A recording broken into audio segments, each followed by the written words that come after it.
Media is all around us. It consumes us. It is on our phones, on our computers, and in our everyday lives. But what happens when it becomes lost? Lost media is defined as any media that is no longer believed to exist or no copies can be located. And lots of media starts out as accessible, but eventually gets lost to time. This video essay will go over examples of lost media and the importance of media archival.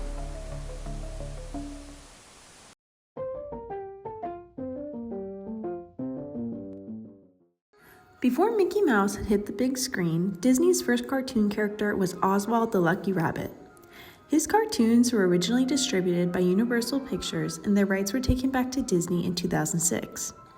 Lots of his cartoons have been lost due to poor archival, and one of the shorts was found at the National Library of Norway, where it was this quote discovered that an illegibly labeled reel in their archive actually contained the lost Oswald short, Empty Socks. Another thought to be lost short, seen here, titled Neck and Neck, was found in Osaka, Japan on a 16mm film strip bought by Yashi Watanabe, who had purchased the film in high school but did not know its significance at the time. It is now being archived at the Kobe Planet Film Archive, one of Japan's largest film archives. Physical media such as these Oswald shorts are prime examples of why the media archival processes need to be taken seriously. Without proper care of these physical works due to their delicate nature and defunct editing style of millimeter film, it is harder to preserve these lost works without the right tools. Even though many of Oswald's shorts have been found in unlikely places, many are still only partially retrieved and have missing scraps that perhaps have fallen off the editing table and are now long gone forever.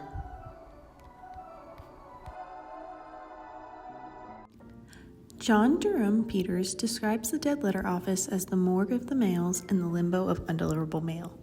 An 1852 article on the dead letter office in Washington, D.C. describes a room in the General Post Office where a body of grave con men deal with their mortuary remains. They sort the letters and consign most to flames after removing their money, jewelry, or other items of value, and every 3 months they were burned. Dead letters underscore the inability of certain sorts of meanings. In this way, private letters are like bodies, objects of immense value that when detached from their proper setting are utterly useless. Like the dead letters, the Oswald shorts are not just another missing film. They are pieces of history. Without them, we would not have the physical evidence of the first character to come from Walt Disney Pictures. Those shorts are cultural narratives that without proper preservation lose their context.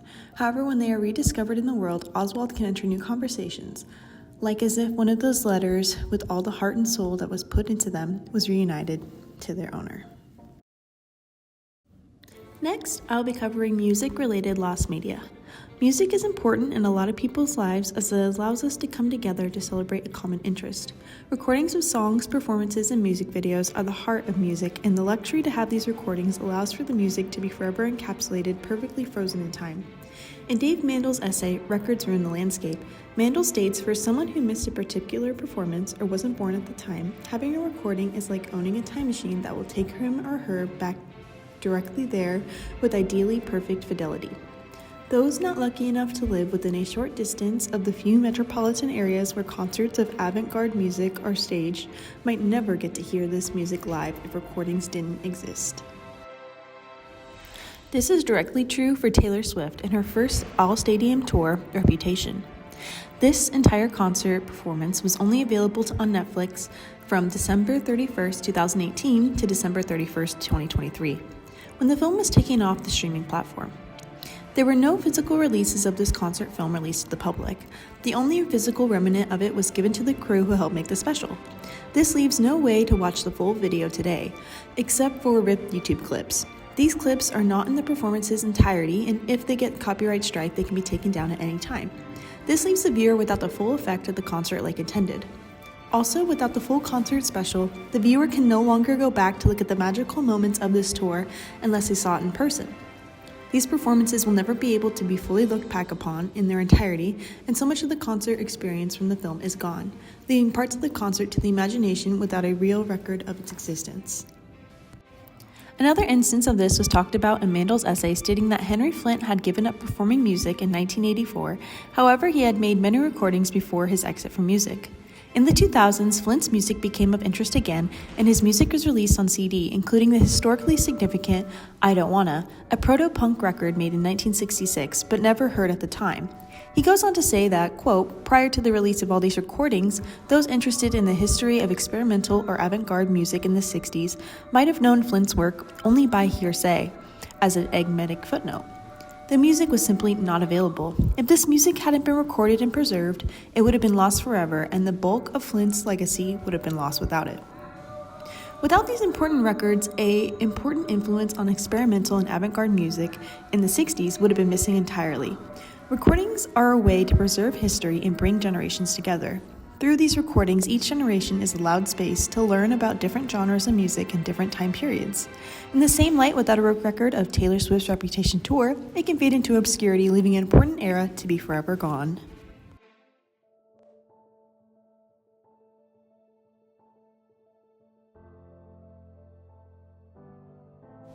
With the rise of TV turning into digital streaming platforms comes the many consequences of allowing streaming companies to be in control of art.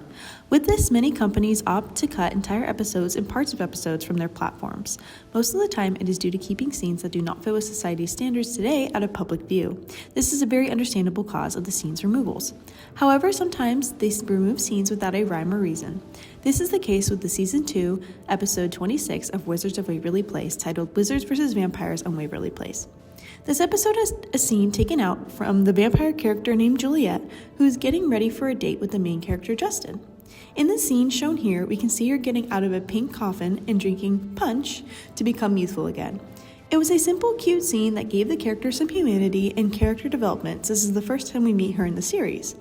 This scene aired in the original cut of the episode on Disney Channel in 2009, but when the episode was released onto Disney+, this scene was cut completely without a real reason behind it. The scene now plays out as Juliet and Justin meeting and then instantly cutting to the end of the date.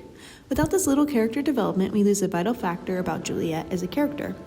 This is not to mention that the efforts went into the scene from the crew who took the time to edit and shoot the scene, unable to ever see their work since the televised network Disney Channel is set to be removed starting in 2025.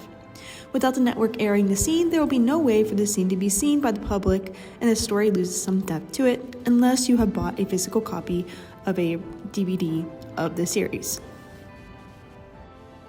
Nana Thrillstrop demonstrates the importance of this topic through her work making the DA loss. She says that the objective of DA loss is to empirically demonstrate data loss as an integral dynamic of digitization and big data, and to examine the epistemological, ethical, and political questions data loss gives rise to. She combines ethnographic and digital methods, including digital forensics, counter-archiving, and link-rot scoping. DA loss explores mutually interconnected dynamics of data loss, disappearance, destruction, and disposition with a common analytical theoretical framework that fuses insights from STS, informational studies, cultural theory, and critical data of archival studies. Sites like this are here to help spread awareness around the destruction of original art that many creators worked on together. Even though Wizards of Waverly Place is not the only show to have important scenes cut from it, the analysis of these types of destruction through sites like DA Loss is very important when trying to preserve any sort of media. Because while digital media may seem to be a very permanent way of saving media, it instead can be very fragile. Even with the popularity of Wizards of Waverly Place, it can still not escape from the grasp of poor archival processes that lack safeguards in place to keep the original works fully intact. Thrillstrop's work also demonstrates that these losses are part of a bigger trend where corporate priorities overshadow preservation, leading to much more media erasure in the future.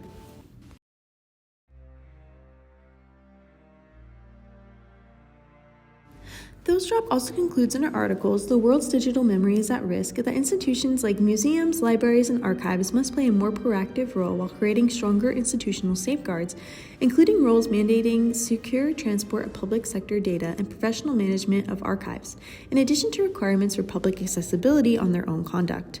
Without stricter and clear-cut regulations put on media outlets for the conservation of their products, all of the blood, sweat, and tears poured into any work is set on the brink of extinction. More regulations need to be made in order for works to be able to be enjoyed by anyone at any time. One of the archival sites is the Internet Archive. The Internet Archive is a nonprofit digital library of internet sites and other cultural artifacts in digital form that provides free access to researchers, historians, scholars, people with print disabilities, and the general public, whose mission is to provide universal access to all knowledge. In Thrillshop's article, she also states that the founder of the Internet Archive also said, quote, "Thanks to the government pressure or simply error, data is often subject to large-scale erasure. For web pages that have been wiped clean, the Internet Archive is the only place to look." Without the Internet's hard work in preserving things that were once thought to only be lost, a lot more of the beloved websites and digital media people reminisce on will be gone. The Internet Archive's dedication to preserving media should be implemented into all works of media so nothing is lost to obscurity again. People have also taken the search of lost media into their own hands and have created a community of like-minded individuals who also like to search for media they hold close to their hearts but can no longer find. This little corner of the internet is called the Lost Media Wiki page, where people post the media they would like to be found.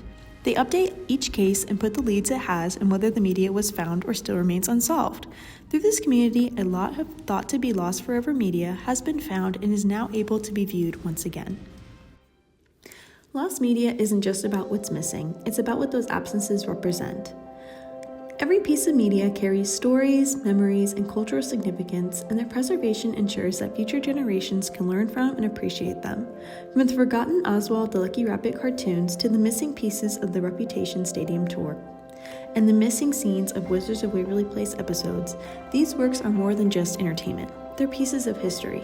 It's up to us to advocate for proper archival practices and celebrate the efforts of those who work to recover what has been lost, and recognize the fragility of our digital age. Because without preservation, what remains of our cultural legacy could slip away one memory at a time, just like the sunset ending to a beautiful day.